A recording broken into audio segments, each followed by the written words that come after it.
New information has surfaced that raises serious and troubling questions about Robert Mueller's prosecution of General Michael Flynn.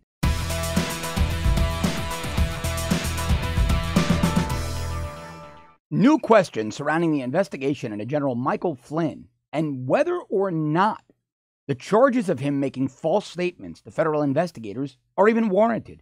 Now, I don't believe they are. If you follow me on Twitter, I say pretty much every day that I believe General Michael Flynn is an American hero, someone who deeply loves this nation, someone who decided to buck deep state, and he paid the price for it. Well, really disturbing new information is coming out. There's a piece I'm reading here in the Washington Examiner, written by Byron York. Byron York has been doing outstanding work on the Obamagate issue. And this piece is entitled, Comey Told Congress FBI Agents Didn't Think Michael Flynn Lied. Now, the gist of the story is as such. You know the backstory on this. In January of 2017, FBI agents showed up in the White House office of then National Security Advisor General Michael Flynn to engage in a conversation with him. By all accounts that are now coming to light, General Flynn did not even realize he was under investigation. General Flynn took the meeting as normal course of business. Peter Strzok, the senior FBI counterintelligence guy, counterterror guy as well, coming in to talk to the National Security Advisor. Not at all unusual. Senior FBI people are in and out of the White House all day long, often speaking to the National Security Council, the National Security Advisor, domestic policy advisors, things of that nature. A lot of business to discuss when you're governing the United States of America. Well, it turned out that they were, in fact, there to investigate General Flynn. Now, if he didn't know that and he wasn't given the benefit of counsel, in other words, when you are a law enforcement officer, if I'm going to your office to talk to you about a general situation, if I'm going to your office to say, hey, General, what's going on around here? And you make an incriminating statement, what we call in law enforcement a spontaneous utterance, you can use that statement can be used to incriminate you. That statement can be used by me later on, and I would say within the normal course of conversation, it wasn't an interrogation. He wasn't in any kind of passive custody. I wasn't questioning him as a means to an end. He just blurted out, I did it, or I know who did it, or yep, there were my drugs on the table.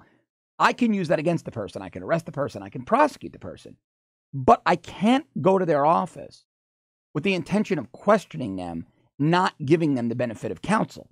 I can't go to their office and question them. And if they decide to get up and leave, I say, nope, you can't leave yet. We're still talking. Because then I've got them in passive custody. I'm interrogating them. And that goes to the heart of the Miranda rights. As a law enforcement officer, I have to Mirandize that suspect. You have the right to remain silent. You have the right to an attorney and such.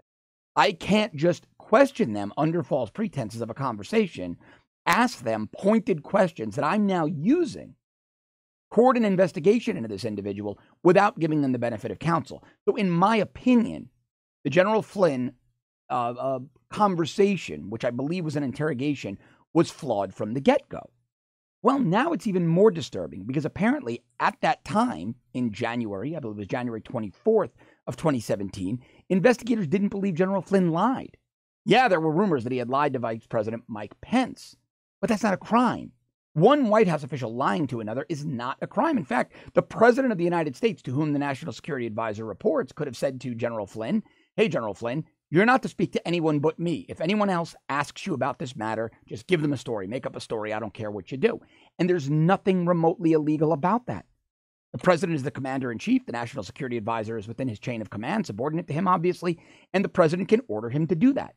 So if there were White House officials lying to one another as a matter of internal politics, that's not illegal. That's not a matter for the Department of Justice or the FBI any more than it would be if two people at a company lied to each other. Hey, did you have lunch with the boss last week? Nah, I didn't have lunch with the boss. I don't even like the guy. Meanwhile, you and the boss are best friends.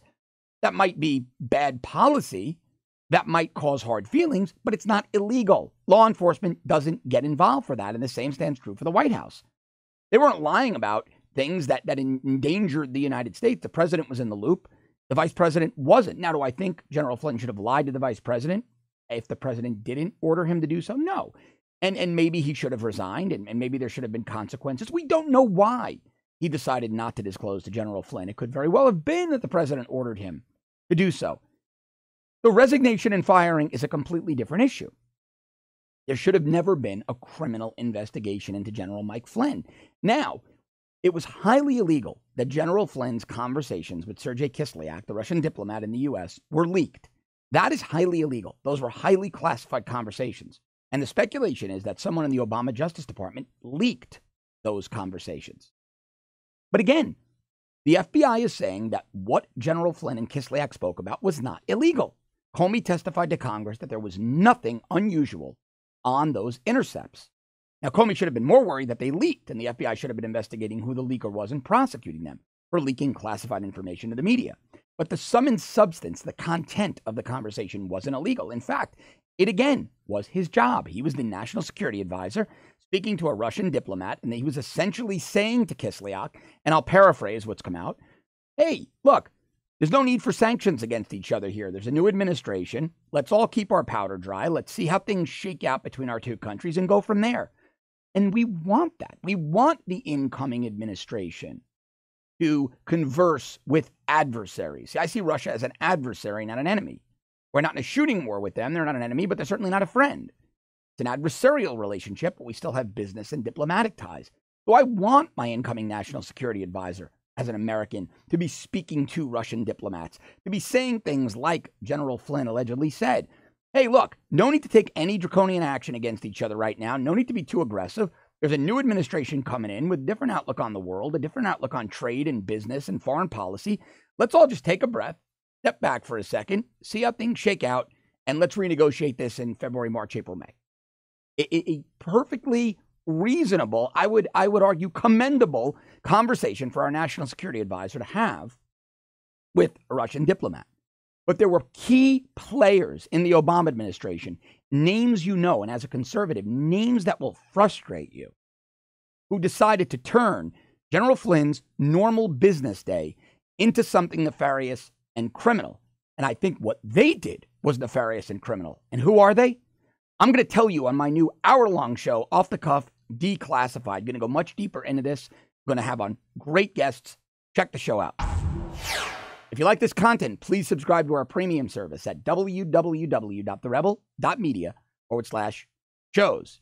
Definitely check out my new longer off-the-cuff Declassified right here on The Rebel.